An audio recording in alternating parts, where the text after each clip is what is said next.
So I decided I wanted to replace this rear TV also. I already went and I removed the bracket. There was just the 4 screws in it. I removed the TV by taking the 3 screws, I'm sorry, off of here. And then what I've done now is I've got this mount, but the mount does not fit on this small piece of wood. So what I'm going to do is I'm going to add a piece of wood onto here using the existing piece that I have for my mount. I'll add that in, and then I'll be able to mount my swivel mount on here. So I don't like to waste things. If I have wood, if I have screws that came from something else, I want to use them. So I have these screws that came from a TV mount. I broke this piece off. This came off. You have to remove this piece here. Just pops right off. That's like an extension piece. This is the one I removed. And then there's 2 pocket screws.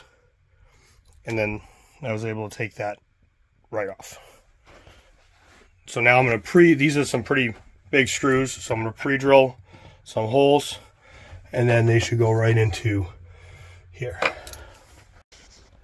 Now after pre-drilling and installing, you can see I've used my existing piece of wood. Looks like the factory messed this up down here. And I've got my base for my mount.